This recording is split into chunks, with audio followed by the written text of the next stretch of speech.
Treasure HD's City Guides hits the pavement to seek out distinctive architecture and history in the urban landscape. Local guides share the folklore and highlight the design of buildings to bring neighborhoods to life.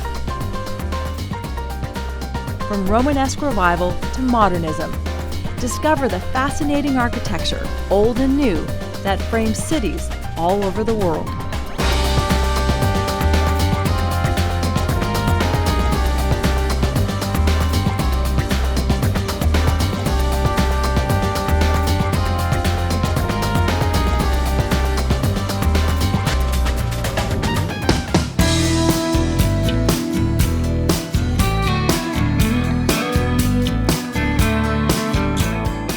The city of Calgary, with its soaring skyscrapers, sprouts out from the surrounding prairies of the West.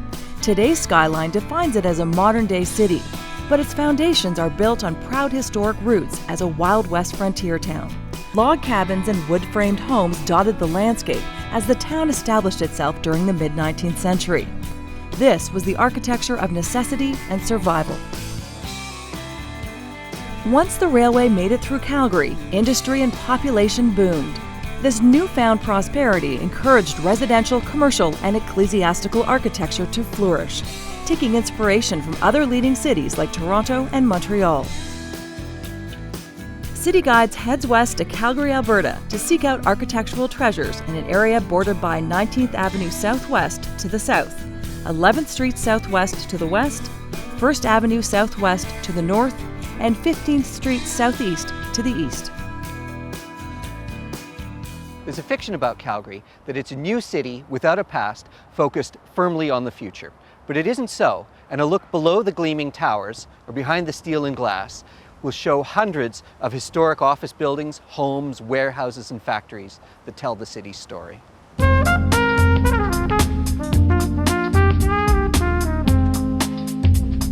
Fort Calgary Historic Park occupies the site of the original Northwest Mounted Police Post that was built in the 1870s.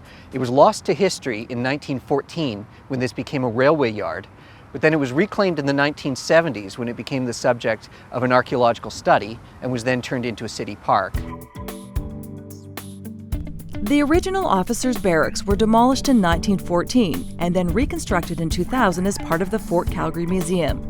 It is an exact reproduction of the two-story building from 1888, which could provide shelter for up to 100 men.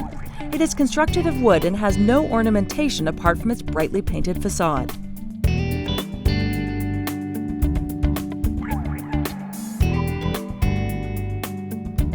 We're at the Dean House, which is the last remaining building from Fort Calgary. The house was built in 1906 to house the post's commander, Richard Burton Dean, and it kept that function until the post was closed and demolished in 1914. The house was designed by local architects Wilson and Lang in the American four-square style, and it just offers a very practical plan where it's a large interior space. It's got a hip roof, dormer windows, some Victorian detailing on top. It was restored in 1973. That year, the city took over the building, and eventually it became a restaurant, which it is now. It was also designated a registered historic resource in 1978. The interior reveals a simple rustic charm. The wooden floors are throughout the two-story home. The veranda was restored in the 1970s and now includes the restaurant, which is located on the main floor.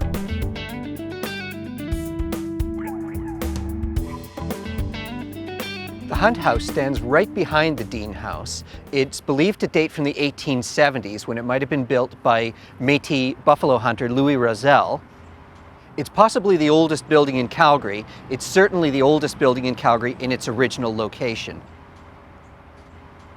The reconstruction of the original palisade wall includes the vertical log construction that was used, even the gaps between some of the logs through which wind and snow would have blown back in the 1870s.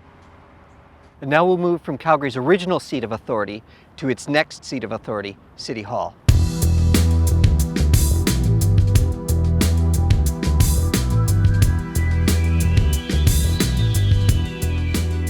This building is City Hall. It was built in 1911 at the peak of Calgary's pre-First World War boom. The architect was William Dodd, a Calgary architect who had previously designed the City Hall in Regina. That one was similar in form, but it was built out of brick, whereas this one used locally quarried sandstone, as so many buildings in Calgary of that era did. The style is Richardsonian Romanesque, which was developed by an American architect, H.H. Richardson. Heavy, broad, and weighty are the three words that best describe the Richardsonian Romanesque style. From the rough-faced quarry stone to the low Roman-style arches and large dominating square clock tower, all these architectural elements elevate this building to grandeur. Its strong presence is perfectly suited to a civic structure. The ornamentation on the facade is also designed in a heavy-set manner like the dentile and balustrade.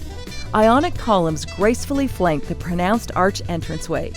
A large keystone centered on the arch includes the carved city coat of arms with the year 1907, commemorating the year the cornerstone was laid.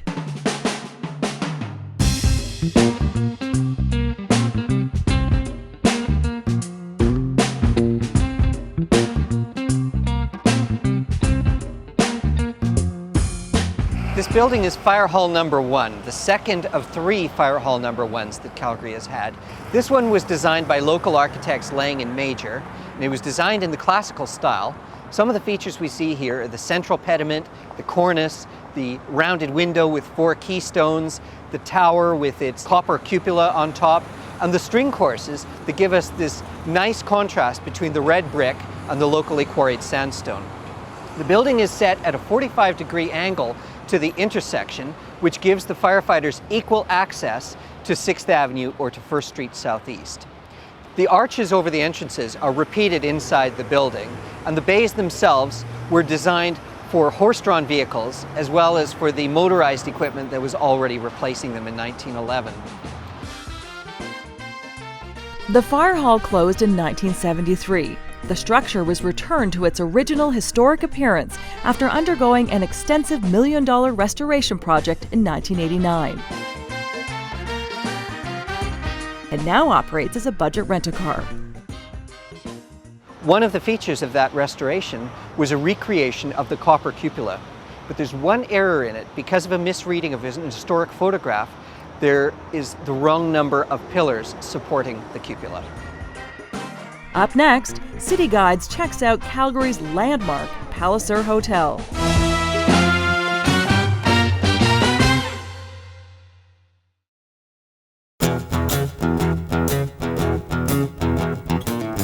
Calgary survived numerous booms and busts, relying heavily on a resource-based economy that deals particularly in oil and agriculture. With each boom came an influx of population and a demand for more housing and commercial buildings. The small frontier town with its humble beginnings at Fort Calgary evolved into a commercial lifeline through Western Canada and now into a modern-day city. Exploring Calgary's architecture is to understand its heritage.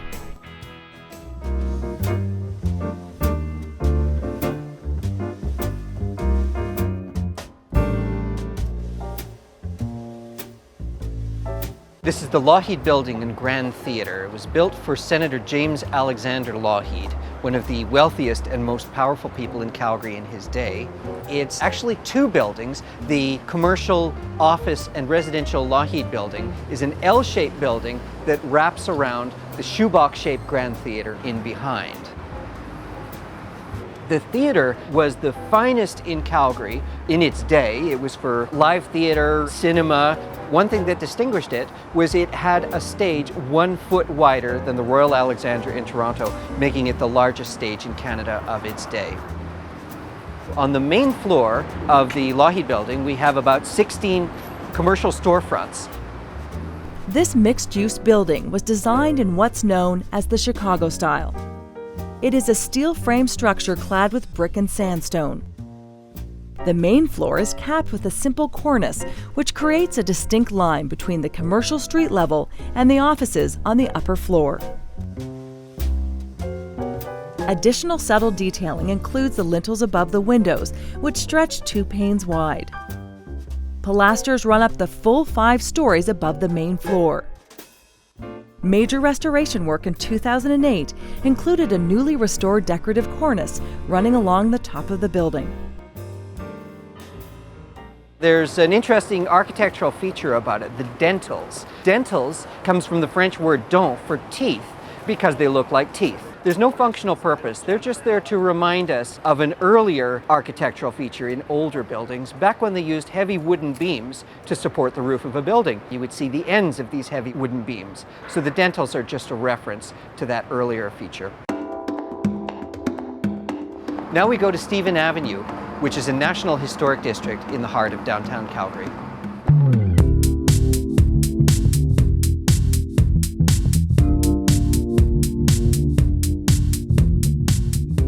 A block of buildings on Stephen Avenue have been incorporated into the convention center, and one of them is the Dahl Block, which was built in 1907 for jeweler Louis Henry Dahl, who'd been one of the first jewelers in Calgary back in 1889.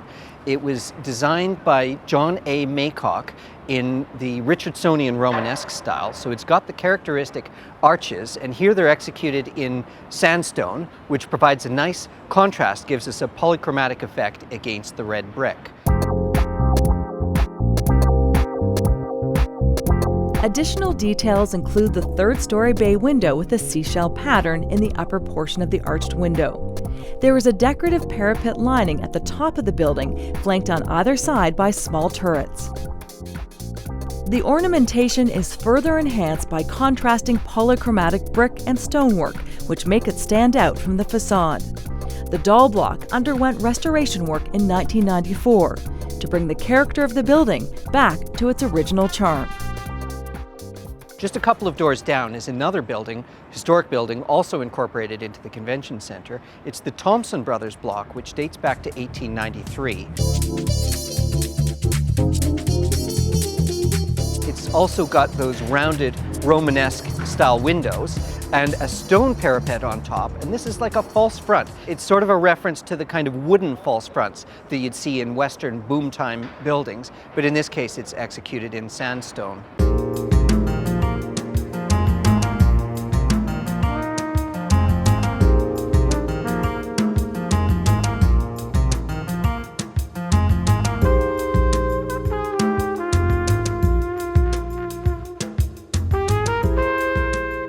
The Grain Exchange building was Calgary's first skyscraper when it was built in 1909. It was designed by local architects Hodgson and Bates. Paradoxically, even though it was a technological marvel using reinforced concrete construction built at an unprecedented height, it used the rusticated or rough sandstone that had been fashionable in an earlier era. This Edwardian classical structure includes 2 distinct cornices with decorative dentil running above the main level and again along the roofline. The facade has smooth stone window surrounds and 4 pilasters topped with Ionic capitals running the length of the top 3 floors. The top of the building is capped with a balustrade. It was built for William Roper Hull, whose initials appear in interlocking relief letters by the door. He was a large-scale rancher and meat king early in the century. The building housed the Calgary Grain Exchange for about a decade.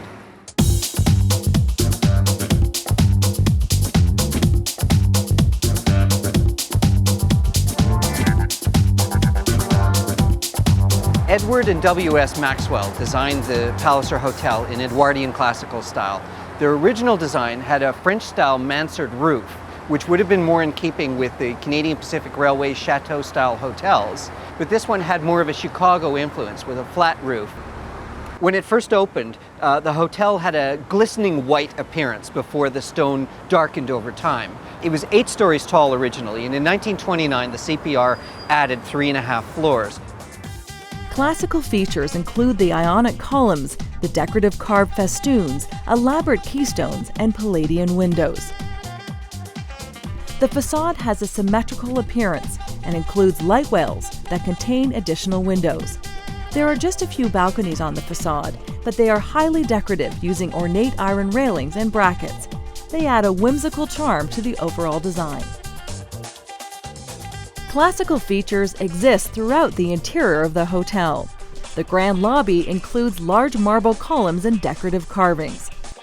Now operating is the Fairmount Palliser, the hotel is a historic landmark that continues to provide a sense of luxury and grandeur, just as it did when it was first built in 1914.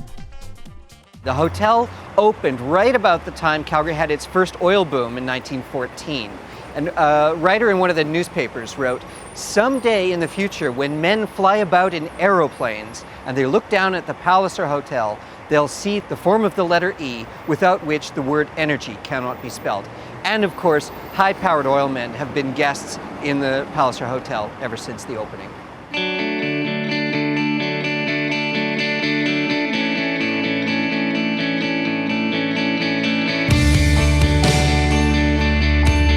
Knox United Church originated in 1883 as Knox Presbyterian Church. It was Calgary's first Protestant congregation. This building is the congregation's fourth. The church was built in the Gothic Revival style and was called the Cathedral of the West when it was completed in 1913. There is a large tower with a crenellated parapet and copper roof. The main arched entranceway includes carved stone spandrels. There are Gothic lancet windows with intricate stone tracery. The church is based on a cathedral design, so it includes a long center aisle known as the nave, and a distinct transept set crosswire to the nave. There is a beautiful wooden beam ceiling and oak floors. The collection of stained glass windows throughout the church is most impressive. The Knox Presbyterian Church remains a striking landmark amongst the urban core.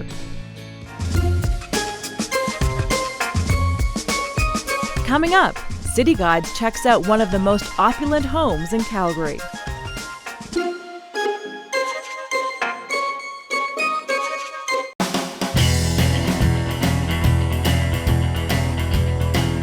In the late 19th century, Calgary consisted of just a few modest homesteads and shacks in the middle of the vast, wide-open prairies.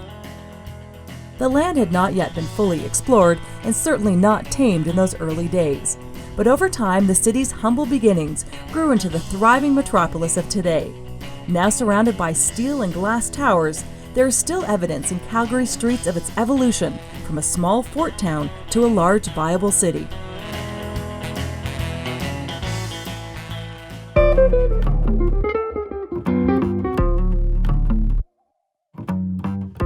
One of Calgary's architectural gems is the Lawhead House, which was the 1891 dream home of Calgary's original power couple. James Alexander Lawhead was the Canadian Pacific Railway solicitor, and he went on to become the senator for Alberta. His wife, Belle Hardesty, was the daughter of a Hudson's Bay Company factor. James Lawhead was a lawyer, but he was also a developer, and he bought up large amounts of what is now Stephen Avenue in Calgary, the main street, and many of his buildings that he built are still there. He met Isabella Hardesty. They were married in 1884. They were very prominent, very successful, involved in everything, both of them. They came into this house, which they built in 1891, and became the focal point of social, political, and business Calgary. Lawhead House, which is now on the edge of downtown Calgary, was originally out on the prairie a long way from downtown.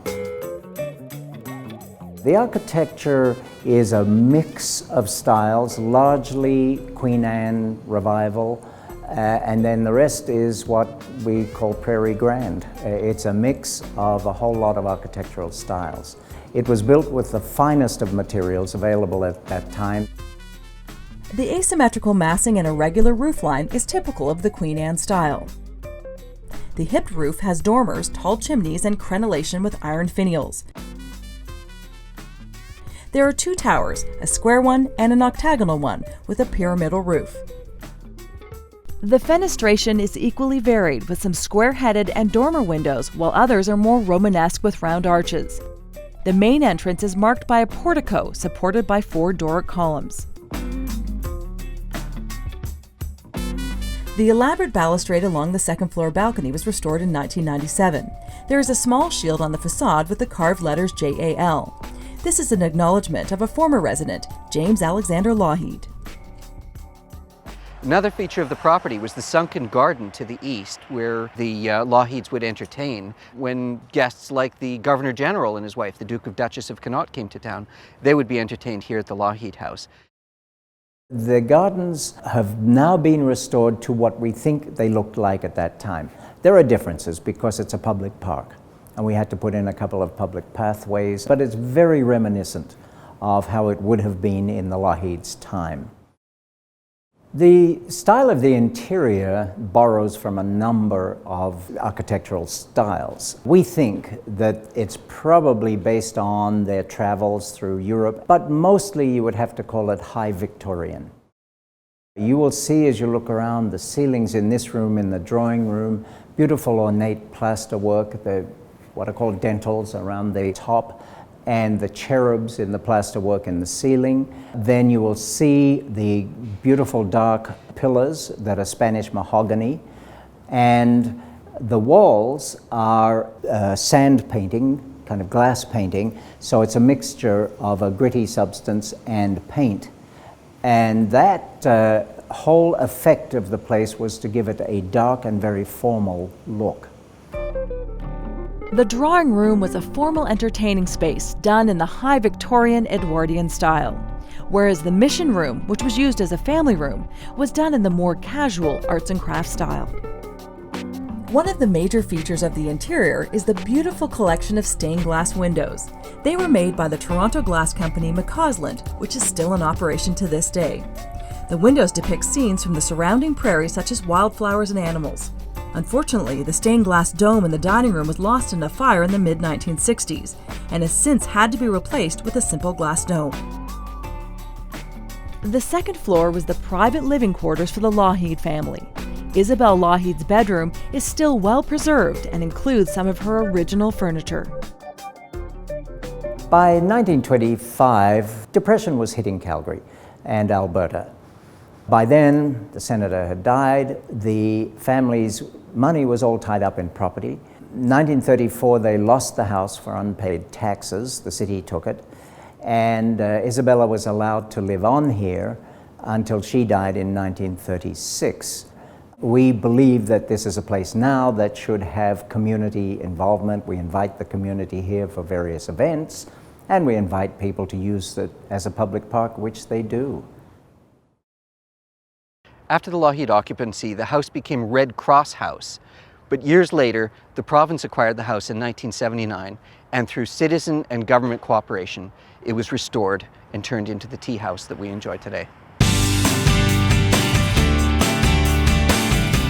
From commercial buildings to places of worship and private residences, each piece of architecture reveals not only how a city appeared, but how the people persevered and had the vision to build something out of nothing. Beginning with humble structures of necessity to grand embellished architecture, the buildings over time show the path of success as Calgary proved to be rich not only in natural resources, but in the entrepreneurial spirit.